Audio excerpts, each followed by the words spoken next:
Maximus, back with a brand new video series, Toy versus Toy! And in this video series, I'm going to take an action figure of two different designs and compete them head to head. So in this case, it's Juggernaut versus Juggernaut to see which is the better action figure for that character. Now, this was inspired by the late, great Glenn Webb. He had his action figure showdown, and he would, do the same thing. He would take two versions of a character and see which one actually turned out better. Now, I've structured this with a 5-point challenge, so we're going to take a look at Sculpt, we're going to take a look at Paint, we're going to take a look at Articulation or Transformation, depending on the toy. We're going to take a look at Playability slash gimmicks, and then finally Cost. So we're going to add that up, and whichever toy wins each round, its total wins equals the winner of the match. So let's go ahead and get started with Juggernaut versus Juggernaut. Round 1, fight. So in our very first Toy versus Toy, we've got the Marvel Select Juggernaut versus the Marvel Legends Build-A-Figure Juggernaut. Which one's going to win? Well, let's find out and take a look at Paint. So taking a look at the paint job on the Marvel Select Juggernaut, I really am impressed. I mean, the paint detail on this is very nice. There is a lot of shadowing effect in the body and in the torso. All the little nooks and crannies are painted very well. We have a lot of different textures in the flesh tone on the arms. I think that is very, very cool. The boots are painted. They've got a black wash in them. Browns all over the Juggernaut are painted different colors. He's got paint apps on the soles of his feet, so we got some nice black grayish color going on there. The bands are painted the same color as his helmet, which is really nice. So we've actually got 1, 2, 3, 4 different browns going on this figure, not including the flesh tones. So there's at least 2 or 3 different flesh tones being used on the arms alone. Just taking a look at it, and that kind of reddish brownish color in the torso area, that just looks really, really nice. And the head sculpt actually behind the mask has a really nice paint job with the teeth and the eyes, and even his gums are painted, which is very cool. Now, taking a look at the Marvel Legends Build-A-Figure Juggernaut, this is an interesting paint job in the fact that it's very comic book accurate, where I think the Marvel Select was a bit more real world-ish, I guess. We have one paint tone for the flesh on the character. There are 2 different brown colors being used on the helmet and on the body, and the bands are a brownish gray color, and then we have more of a reddish color on the torso and on the boots.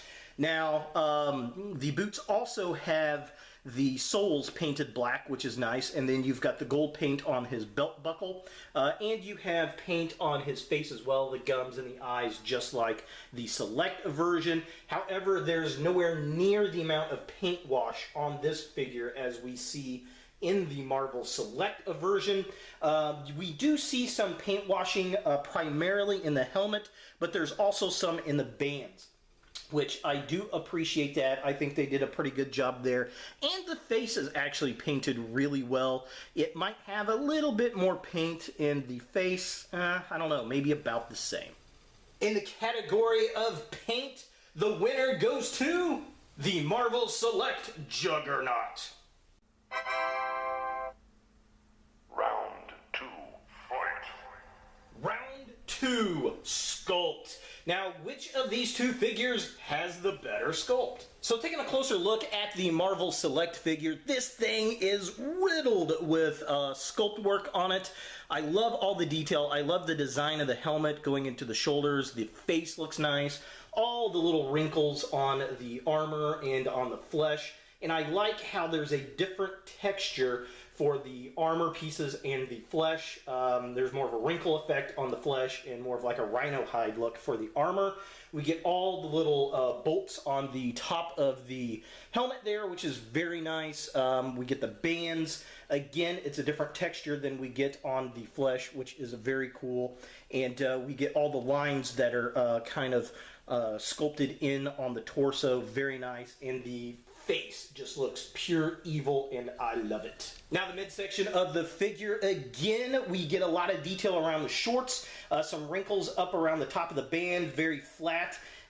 Different than what we get with the legs and the upper body, which is nice. It gives it a suit kind of cloth effect, which I really do appreciate. All the muscle tone is in there, very nice. All the different bands on his hands. We get the knuckles, the fists are just done really well. I mean, they just did a phenomenal job sculpting this figure. And then finally, taking a look at the feet, again, the boots, very well detailed, lots of wrinkles in the right places. Again, it's a different texture than what we get with the rest of the suit, and even down to the soles of the feet. I mean, they've got all the little grooves in where they should be for his tread, looking very, very nice. And on the bottom of the feet, it even has tread completing that shoe effect, which very, very well done. So taking a closer look at the Marvel Legends figure, lots of detail in the helmet sculpt and the face sculpt. It's got a weird maniacal face on there, and he's got this chipped tooth, which I think is interesting, but lots of little divots and dents in the helmet. We do get the bolts on the helmet here as well. We get a lot of muscle tone on this guy, but it's not the same. The flesh is very slick on this figure. We do have some muscle and veins in there, and then we do have muscle on the body itself, so there's some really nice definition there, but for the most part the plastic is very flat in comparison to the Marvel Select figure, but it does look pretty comic accurate, so it's really kind of dependent on whether you like a comic look or a more detailed look, I suppose. Looking at the midsection of the figure, again, we get lots of divots and detail in the bands. They match the helmet pretty well. And we get a lot of muscle work on the body, which is nice. Looks good. However, the stripes are painted on this figure in his torso versus sculpted on the Marvel Select. And we do get a lot of vein work on the arms, which I do appreciate, and all that detail goes around the belt, which is very, very nice. I am appreciative of that. And that belt actually comes off. You don't have to put that belt on there, which is kind of cool. And of course, we get all the sculpted detail work and the gold painted part of the buckle itself. Now looking at the feet of the figure, again we get quite a bit of sculpt work and detail. There's actually more detail in the boot, I think, than there is in the body suit of the figure, so it's got a nice leathery kind of look, and it's got the proper wrinkles where they're supposed to be. And again, it's got all that really nice tread work on the boot itself, and the bottom doesn't quite have the detail in tread that the other figure does. It's almost looking like cleats on there, but from a standing point, you're really not going to notice. So as far as sculpt work goes, which figure comes out on top? Well, it's going to have to be the Marvel Select Juggernaut, and while I think the other one's more comic accurate and looks like a comic book character, this one just has detail from top to bottom and just doesn't stop, and I like the sculpt of the helmet and the face better on this one. I just do. Round 3, fight. Round 3, articulation. So which of these two figures has the better articulation? Alright, so the Marvel Select Juggernaut here. Let's see. He can move his head back and forth. There is no movement up and down. He does have a diaphragm joint that can turn left or right here. He can wiggle a little bit. He doesn't really look up or down much at all. He does have an arm socket at the shoulder that can rotate up. It does twist as well, so we can get a lot of nice poses. He has a twist at the upper arm. There is a single jointed elbow, and that's it as far as the arms go. There is no twist at the waist. His legs kick up that far. They really kind of go more out than forward. They rock back and forth, and that's about it. There's a single joint at the knee. There is no upper leg or lower leg rotation. And then as far as the ankle goes, does not move, does not rotate, but it does swing back and forth, which is really weird, and there is no ankle pivot on this guy, which is unfortunate, but I mean, for what it is, it's actually pretty decently articulated. Now, taking a look at the Marvel Legends Build-A-Figure Juggernaut, he can move his head back and forth. He can look down and look up just a little bit. There's a little bit of hamperage because of the helmet, but it's more than what the other one can do.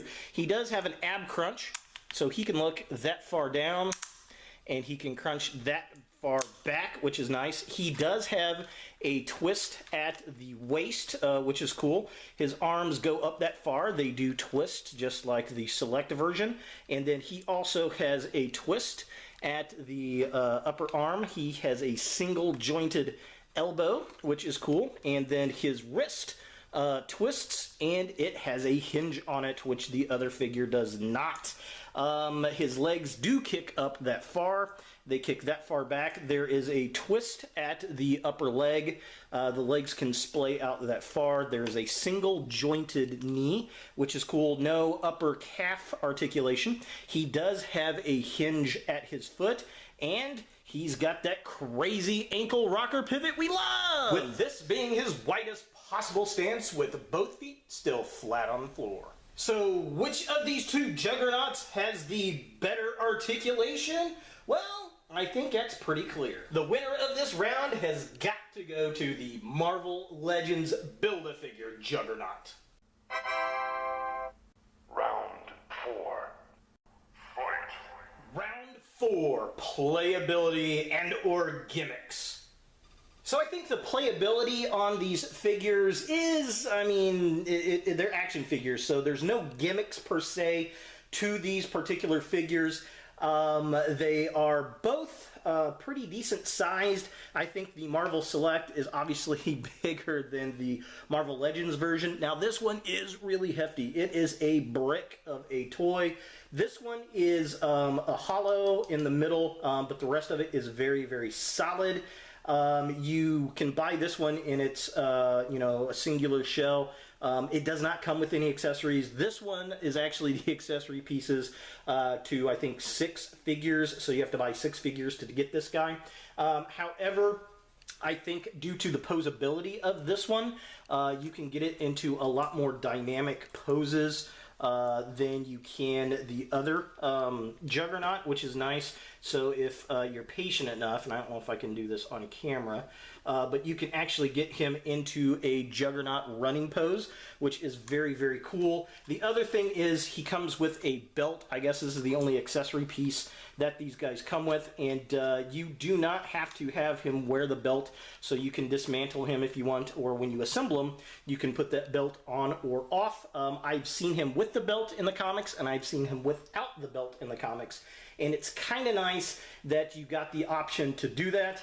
I really wish both of them had the option to swap the heads out to get a different head sculpt without the helmet, but alas, neither do.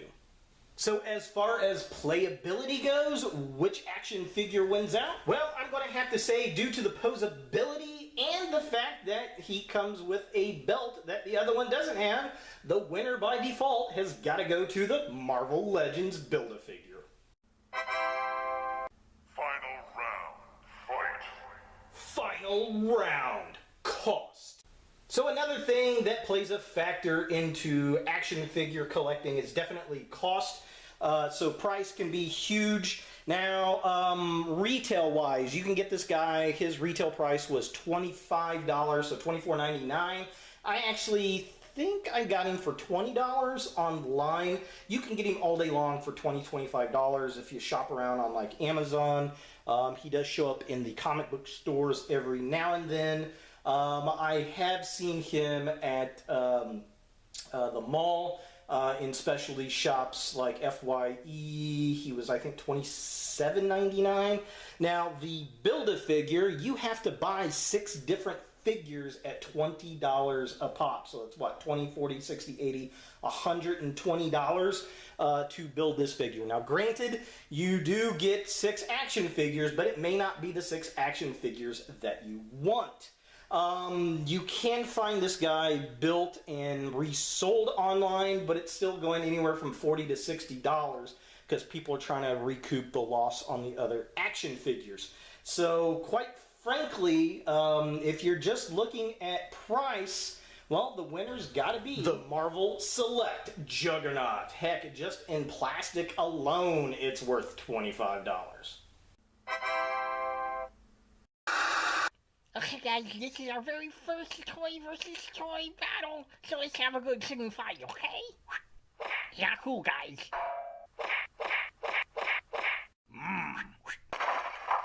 He wins. Fatality. So there we have it, our very first toy versus toy matchup. And the very first winner is going to be